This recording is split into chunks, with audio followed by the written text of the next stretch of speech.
The Cancer Society of New Zealand have brought together experts from the medical profession, from public life, and people like myself from Melbourne, Australia, who are all working towards implementing new smoke-free policies, and especially locally working towards a smoke-free New Zealand by 2025.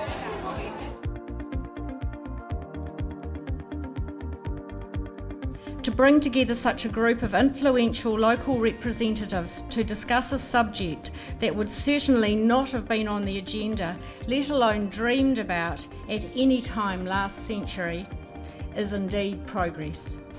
The dream of a smoke-free Aotearoa by 2025 is now so much closer to becoming a reality.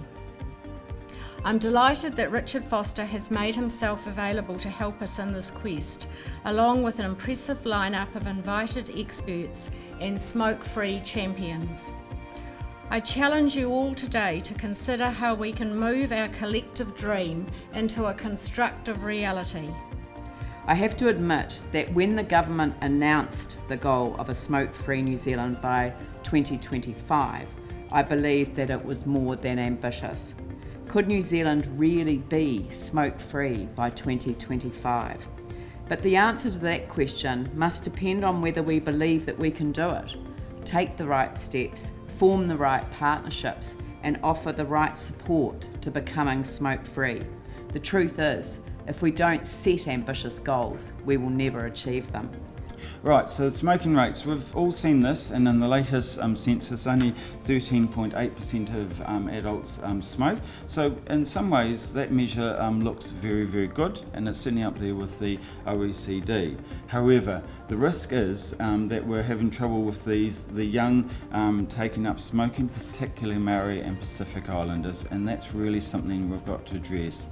The age at starting smoking is very, very important. The younger you start, the more difficult it is for you to stop, and the more likely that you're going to continue smoking. Tobacco kills up to 5,000 New Zealanders every year. This means that before 2025, there are 50,000 lives for us to save.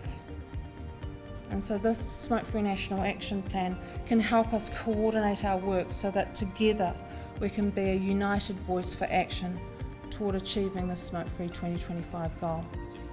Of course, one of our major priorities in the city is the health of our community. And with the growing population that we have moving around our streets and laneways and arcades, taking advantage of al fresco dining, passive smoking has become a major issue to us as well. The central city has around 800 cafes, restaurants and bars with outdoor eating and drinking areas, providing a total of around 24,000 outdoor seats. After pubs, restaurants and clubs were legislated as smoke-free venues in 2001, strangely enough the sky didn't fall in as they predicted it would, and I know this has been spoken about earlier today. I'm going to speak a little bit more about that too. Asking smokers to refrain or step outside for a cigarette didn't cause the hotel industry to fold after all. The change has been refreshing and not only accepted but embraced by the whole community. So the central argument is that outdoor bans will reduce smoking being modelled to children as a normal behaviour and thus reduce smoking uptake among young people. We know that children tend to copy what they observe and are influenced by the normality and extent of smoking around them. So as the managers of a large amount of public open space where communities live, work and play, local authorities have the potential to reduce the visibility and acceptability of smoking in public places, thereby contributing to our Smoke-Free 2025 goal. And so one of the ways that people still think that smoking is useful is to manage stress. We know that's not true. I'm looking at Kate. Kate over there will cite many examples and evidence around why this is not true, but it is still a popular myth. And actually, smoking, for all the price has gone up, is still an affordable recreation for some people in their perception. And once you're addicted, we've heard many people already this morning say people don't want to smoke, they want to give up, they don't want their children to start. It's probably one thing just to have a policy, but it takes extra effort and commitment to bring the health into all policies.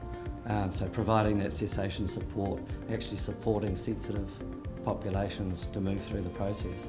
And we commend the council for their passion and their interest in doing that. The questionnaire took about 10 minutes to complete with the businesses, and it included questions about the participants' perception of smoking in the business environment, awareness of current smoke-free policies and their attitudes towards them. Also, the potential impact they saw of smoke-free outdoor dining on their business.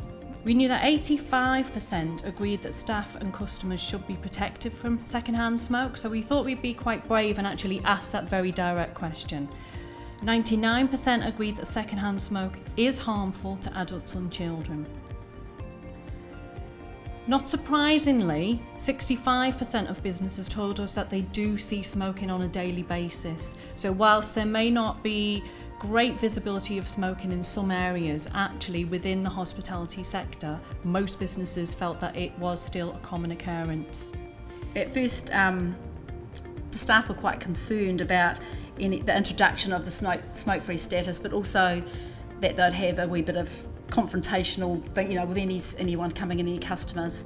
There were lots of really positive comments in the media on the launch day, such as these ones from Peter Webster, the General Manager of Columbus Coffee. Healthier experiences are an issue of importance for all Kiwi businesses, and we're really proud to be taking a stance. We've talked a lot about leaders leading, and this is an example of that happening in action. And it's just very passionate about having healthy ratepayers, a healthy community, working towards a smoke-free district that doesn't actually fit with the council's vision for a sustainable lifestyle that's second to none, and is going to be make the district a better place to live.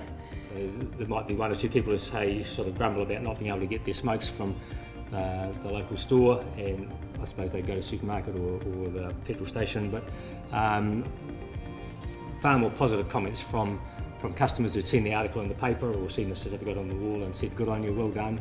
And one of the importance of smoke-free streets and malls and so on is we say we want to protect children from being exposed to smoking in the sense of seeing smoking and being seen as a normal part of behaviour.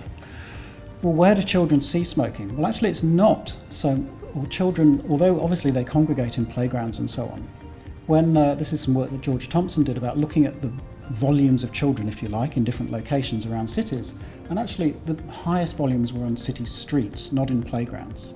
So if you want to protect children from seeing smoking, just because there's lots of people moving around on streets. And so this brings up the whole idea of child-friendly cities, and as part of that we should be talking about smoke-free cities. The 2025 goal, I believe, is attainable, but we need to strengthen our already established partnerships across all aspects of tobacco control, and we've heard that today: education, cessation and public policy. And in the case of local policies highlighted today, the networks are critical to helping reduce visibility and the impact of smoking on our communities. I believe that local authorities developing public policy, it can be healthy policy. And certainly local authorities have got a clear and ongoing role here, and we look forward to working with you.